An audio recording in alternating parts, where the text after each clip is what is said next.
So I'm Monica Brady-Myerov. I'm the founder and CEO of Listenwise, and I'll be joined today by Paul Hernandez, who is an 11th grade history and ELD educator from Sanger Unified School District in California. And we look forward to hearing from you in the chat and addressing, your helping support you as you support English learners in a remote learning setting. So this webinar is going to focus on easy strategies to use to best support your English learners using podcast lessons that help students see themselves and others like them in the stories they listen to. So you're going to learn powerful listening activities and tips and strategies to engage your students. I'd love to hear your questions in the chat box or your thoughts, as well as where you're from. First, though, let's take a quick poll. At the beginning of this webinar, I gave instructions as to how to do this. And I'd love you to just jump onto another web page or your cell phone and text your answers as to what are the challenges that you're seeing in remote learning as you work with English language learners. So if everybody can just take a look there and give a sense of what are the challenges they're seeing, that would be great. So these I've gathered from speaking with many educators and attending a lot of webinars on this myself. And I can see right away a trend is emerging, and it is focused around limited access to technology and bandwidth, followed by very challenging learning environments for students. So you can keep answering this, and this will stay open and live throughout the presentation. But I'd love to call in Paul right now. Paul Hernandez, as I said, is an ELD teacher in California, and I'd love to hear your reactions to this poll and what are you seeing as the most challenging with your teaching in a remote learning setting? Yeah, absolutely. Also, hi, good to be here and share some insight with all of you. For our district, Central Valley, we're definitely seeing all of these A, B, C, D, E, all the way down. For us, we are fortunate to have one-to-one iPads. So the technology piece is there. Many do struggle with having internet, and our district is working with many companies to help with those families in need. But yeah, we also it is the lack of engagement, the motivation piece that we have been struggling a lot at the high school.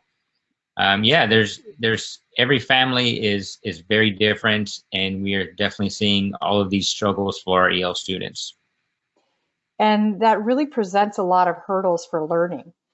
So in addition to these technical features such as bandwidth and a quiet place to do their work and being interested in it, it really means that they're often in a setting where they're not hearing academic English at home. They're not speaking it. And they may not even be interacting with peers who speak English as a first language. So they're having just a dramatic reduction in the amount of exposure they're getting to high quality academic English. And then they're also in this structure of a place where it's hard to get bandwidth computers in places to do their work. Have you experienced that as well, Paul, with your students? Yeah, absolutely. So, I mean, that only time for many of our families and students in Sanger Unified, having academic English or hearing it was when they were at school with a teacher or with another member on campus. And so when they're home, they're not exposed to these things. They're really lacking that piece that they were supported with throughout the years. And again, that structure where they're at home. It's really hard for them to find that place where they can go and do their work, or just that structure. And it's been a challenge for a lot of our families as we continue, the distance learning.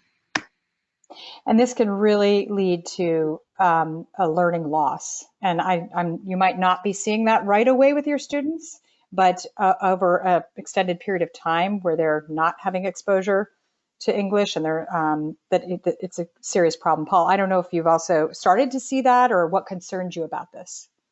It's definitely a concern for our students. We're trying our best to find different avenues to reach out to them, to speak with them.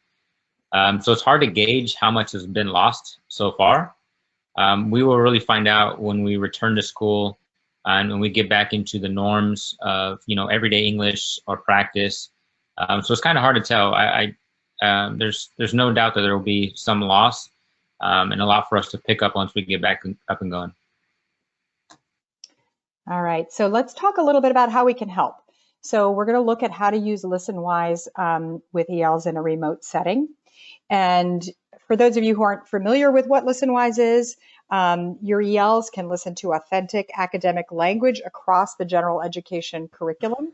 And this learning experience is really critical for improving comprehension and expanding vocabulary, especially when students are not hearing English in their daily lives. And we know that high quality content that is great for ELs is great for all students. So these are just some of the things that Listenwise provides for you: curriculum connections, teaching resources. We're going to do a little bit of a demo a little later in the webinar, but that's just a quick overview. And I wanted to remind you that Listenwise Premium is free during the school closure. So we're here to support you and your learners. So if you sign up by May 25th, you'll have Listenwise Premium free for the next 3 months, which we hope will be the duration of the school closures. We offered free during the school closures, and we want to continue to support you throughout the rest of the school year. I'm not going to get into the details of how to work Listenwise because that's just basic setup that you can do on your own. And we will be sending you these slides, and you can follow these links to create classes and enroll students. I want you to know that we are Google Classroom enabled, and you can import your roster through Google Classroom. But it is important, especially with English learners, that you set up classes and get each student onto the platform through Google or however you connect, because that is how you're going to scaffold the experience. And that scaffolding includes a text-to-speech and a dictionary bar that you see down here. So I encourage you to spend some time checking that out. Also, the technology is so important. As noted in that slide, the technology access is one of the biggest problems. So I wanted to emphasize that Listenwise is very accessible on a mobile device, and that takes less bandwidth, and it can be easily sort of done in a corner of the room with headphones, and again, just takes up a lot less bandwidth than working on a desktop or laptop.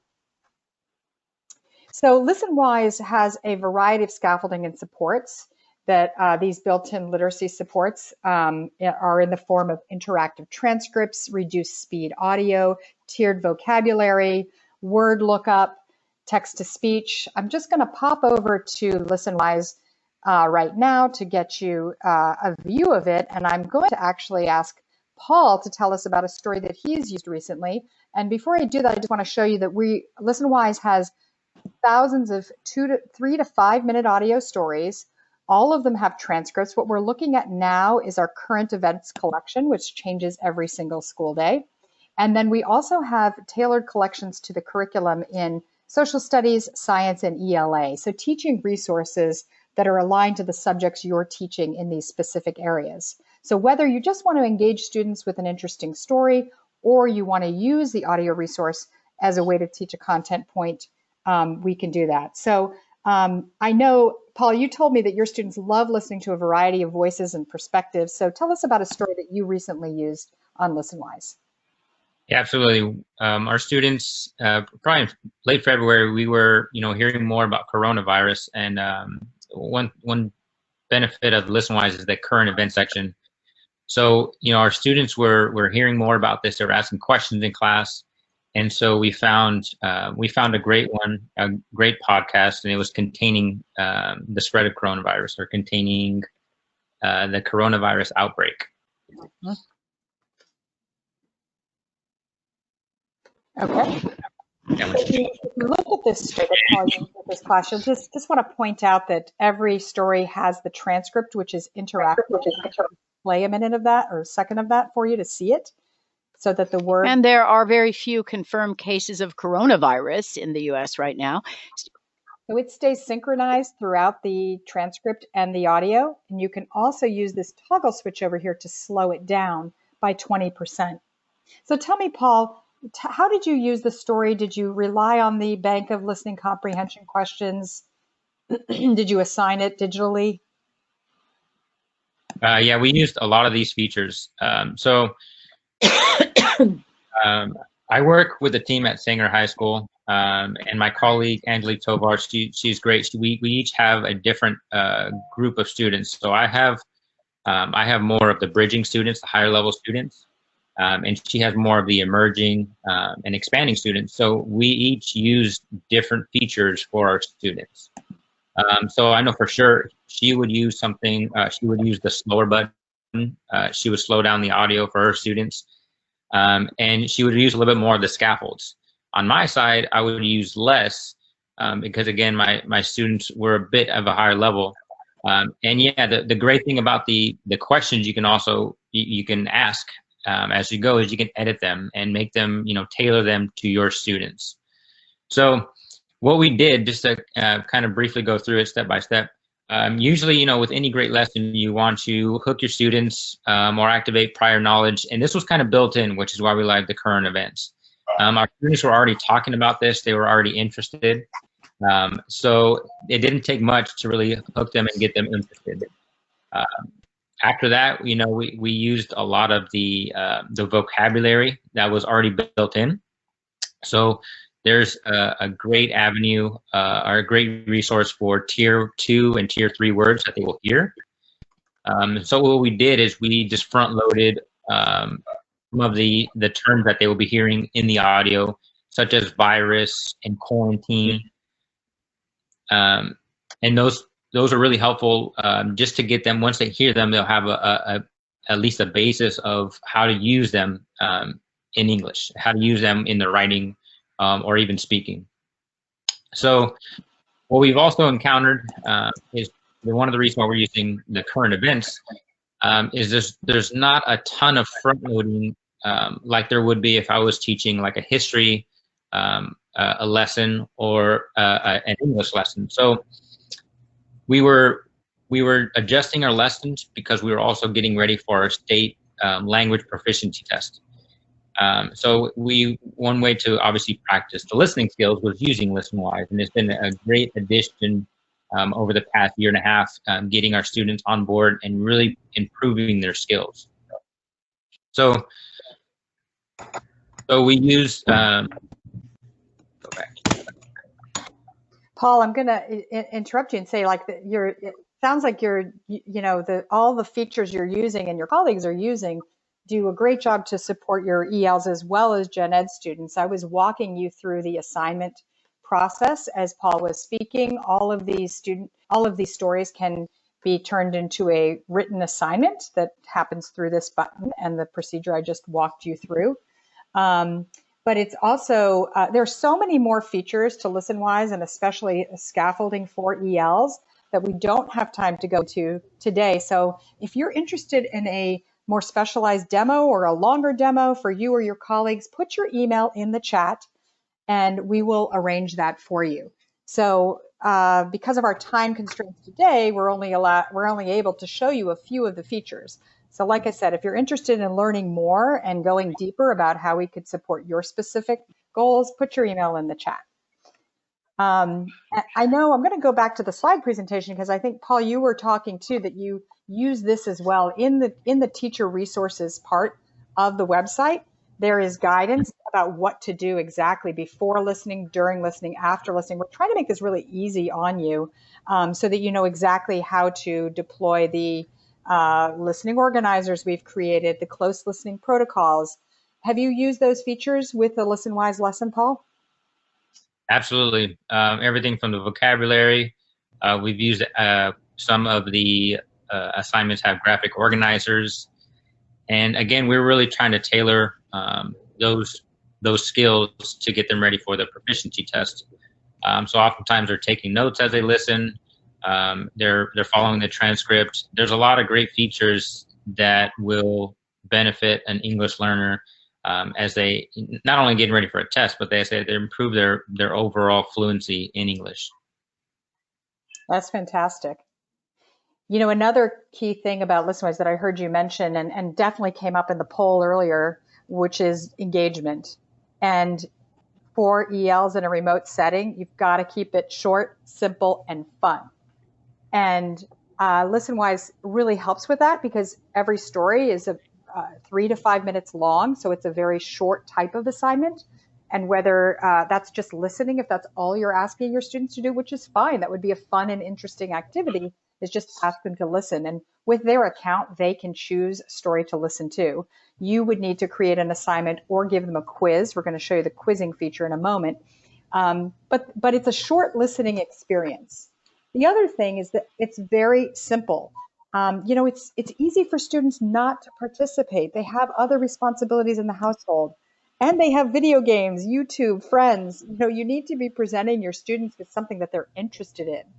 So that gets very challenging. But these are very simple to complete multiple choice quizzes, and they're a lot of fun. So we've added a new feature called Weird News, which provides 30-second fun news stories that are focused on vocabulary. I'm going to just go, actually, that's to the quiz next. In a moment, I'll show you a Weird News, and we're going to play one, and you'll get a sense of how this can be engaging, but also a great lesson in vocabulary. But first, I want to talk a little bit about the quiz, because the quizzing feature is I think, one of the easiest things to execute remotely in order to get students to go through a 4 to 5 question quiz that tests their main idea. So this is an example of a quiz item that assesses people involved in critical thinking or critical listening, main idea, and students have to identify what it is. And this aligns to Common Core standards and the SBAC as well. And students are allowed to listen as many times as they like. And also, when you're making them a quiz assignment, you can decide whether or not they see the transcript as well as listening. We know that providing the transcript with listening is a demonstrated literacy support. And Paul, I believe you told me earlier that you started out, right, when you start using quizzes, you provide the transcript and then you wean your students from it. Explain how you do that and why you do that. Absolutely, we had to find a way to push our students, challenge them in a way that would help them as well. So at the beginning, they were able to take a quiz, they would have a transcript or even their notes. And we also there's a great feature where a student takes a quiz and then you can go back and reset it. So we were allowing students to take the quiz multiple times. As we got closer to our test, our state our language test, it only allowed students to listen one time. So we had to, of course, we had to adjust our teaching so that they would be prepared for the test. So again, my students, more of the bridging students, they only had one shot to listen, and then they had this tough go. They had 5 questions to answer. But again, it was our job to challenge them. And it had to take a lot of steps to get there. Yeah, and I'm glad you pointed out the feature that you can reset it. What I'm showing here, though, is first students get to see their results. So when they're in a remote setting, this is super important because they can see immediately how well they did, and you can also view the results. Now, you can, like I said, you can reset it, but I think more importantly in a remote setting, they get to see how they've done, and then you, as the teacher, have a record that they listened to the story, they took the quiz, and how they did. So you're looking at a class level across some listening strands being tested to can they understand a literal question, a main idea, vocabulary and context. And then if this is something themselves. Yes, They could work well together. Hearing a little bit of everybody can please, that would be great. A little bit of feedback. Anyway, you can check. You can check or text inside the question to see what answers they struggled with. The other thing I want to emphasize about Listenwise stories is that they have very complex texts with important vocabulary and enriching content. And the studies show with language learners and with even beginning readers that students can listen 2 to 3 grade levels higher than they can read. So this is an important skill to be exercising. And again, when you're in a remote setting, it's different than other things you're asking students to do, which can lead to more and higher engagement. And with the with the text, with everybody listening to the same story, but having different levels of support and scaffolding, everyone can join in the same conversation about those texts. So it's all students, it allows English learners to learn relevant, important information while also practicing listening, speaking, reading, and writing skills. Now let's get a little bit more to the vocabulary, and I saw some of you were asking to learn more about that. There's so much rich vocabulary in these stories. These are authentic nonfiction reports from NPR, other podcasters, other public radio stations. So they have just a variety of excellent vocabulary. Now, in our vocabulary focused lessons, which are the weird news, we pull out a couple of the actual words and put them in the listening comprehension questions. And I'll show you a couple of different ways we do the vocabulary, but first I'm going to play you one of these weird news stories. And it is about alligators helping with social distancing. And if you notice, the two words were highlighted, and residence. So in the assignment resources, we have those words in the questions, residence and visualize. Now let's just listen for this 30-second story, and you could preview the vocabulary words with your students, and then have them, you could do a quick do now focused on understanding the vocabulary and context, and then have them listen to it and answer these questions. Good morning, I'm Noelle King. We know we're supposed to stay at least 6 feet apart from each other to prevent the spread of COVID-19, but it can be hard to visualize how far 6 feet is exactly. We've been told the length of a car, a large couch, a dining room table. Leon County, Florida came up with its own device. The county advised residents on social media to keep at least one large alligator length apart from one another. Florida will be Florida. All right, so you could then dig into that second question. What are some other ways to help people visualize 6 feet? What other things can you visualize? It's just a really fun, engaging way to do vocabulary. But I want to show you also a more deeper study of vocabulary comes when you find English learner lessons or lessons with the ELL scaffolding. And actually another feature that I've almost overlooked, and I can't believe we haven't gotten to this yet, is our Lexile audio measures. So I'm sure you're familiar with the Lexile text measures. The Lexile audio measure is a brand new feature that Listenwise has. This is created by Metametrics, and it is an indicator of the complexity of the audio passage. So many of you are probably wondering, how difficult is this for my students? They're low level. Well, we are good for intermediate to advanced English speakers. We are not a beginner newcomer type listening tool, but for like advanced beginners, intermediate to advanced, we can help with that. And now these new third-party scientifically developed scale tells you exactly the audio measure number that Lexile has put on it. So we categorize them as low, medium, and high, and then we also give you grade level recommendations. So I'm looking at a story now that is a low listening level, and it is a 390. It also has scaffolding for English learners. Now, like I said, there's so much more here that I'd love to go into on a demo for you. And if you're interested for yourself or your grade level team or your district, just put your email into the chat. I wanted to show you, though, that the tiered vocabulary in these lessons goes a lot deeper. And we also have listening organizers that can help students organize their thoughts and questions and track the language in the story as they listen. This is a metacognitive strategy around listening. Well, back, I just want to show the audio measures too. This is a newer feature. So if you go into the advanced search, you can easily screen for what level you're looking for. So if you're teaching a lower level English learner, you might want to just say, I only want to see the stories with the low categorization. So I encourage you to look at that more deeply. And again, if you click on this question mark there, it will explain all about that exciting measure, which we're so excited to present with Metametrics.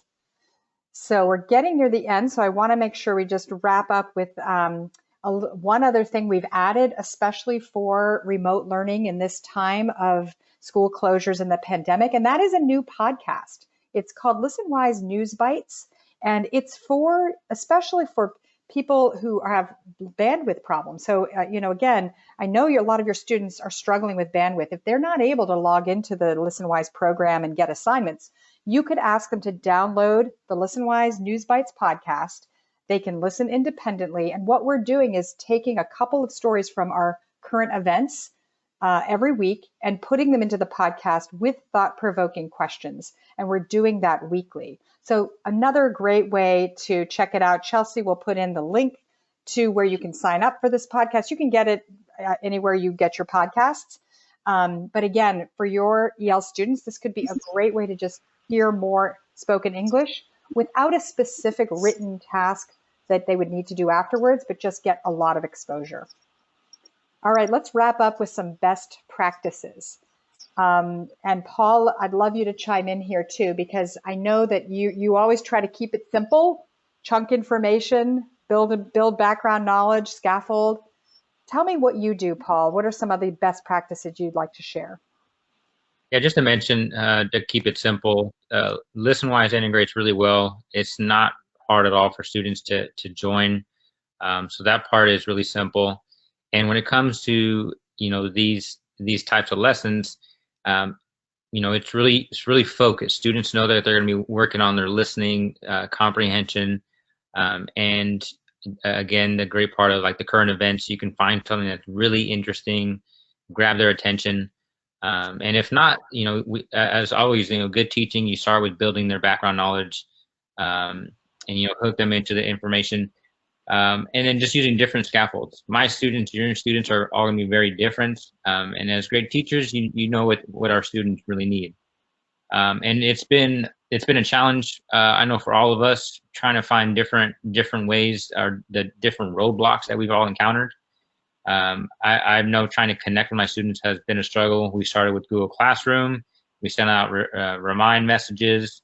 We tried Zoom calls, and it's all come down to making phone calls, trying to reach out to them, because I think the basis of good teaching is connecting with your students. So for many of us, we had to reconnect with our students during this time period, and that helps immensely with everything when it comes down to a good lesson, or for them, our students, to really buy into what you're doing. That's great. We've got a couple questions. I know Donna from Philadelphia was asking about synchronous versus asynchronous learning with Listenwise. And yes, the platform does lend itself well to that. If it's synchronous and you're in a classroom setting, one way I would suggest is playing the audio out loud, using the, and displaying the transcript if you have the ability to project it so that students can watch it and listen. It doesn't seem that intuitive that they would be interested, but I've seen many classes where they love to watch the transcript as they're listening. And asynchronously, you can also put them into either individual groups or make individual assignments. Paul, I don't know if you have a comment on that as well. Yeah, our students, we've done a little bit of both in class, where they've done it independently, or they've even downloaded so they can work on it at home. So it doesn't lend itself to different ways of accessing Listenwise. Yeah, and there was another question about Listenwise. Many of you might be using Newsela, and the question was, how does it compare? Well, we're like the Newsela for listening, and I feel like listening overall, it has a greater ability to help English learners because they can typically listen at a higher level than they can read. So providing authentic listening resources to those learners is really key, especially in remote learning situation. So I know we're just about out of time, and I want to give a shout out to a couple of our partners who have come, and I know that Teresa Blanchard is here supporting you, Paul, from Sanger. She's the program specialist for EL, and Donna from Philadelphia we work with as well. So I want to thank them and all of you for attending, and I just want to remind you that if you want a more comprehensive demo of Listenwise, also we have an EL white paper we can share with you, and a literacy toolkit. So many resources for you we couldn't get to today. Just put your email in the chat box and we'll contact you and set it up to present directly to you. I see one last question. Does it translate to Spanish? The audio that you listen to does not. However, the screen reader in the student view does translate into Spanish. So I want to thank you all for coming. I'm happy to hang on the line a little longer. Paul, I'm sure if you have another 5 minutes to hang around, 10 minutes to answer questions, I'm happy Absolutely. to take more questions in the chat box. And to those who are unable to stay, just thank you so much for coming. We want to support you any way we can. So just let us know. And as I said, send us your email if you want a more in-depth look at the platform. Also, I will note that we will send you the recording and the slides so that you'll be able to reach all the links and refer back to it and share with others. I know you're all super busy this time.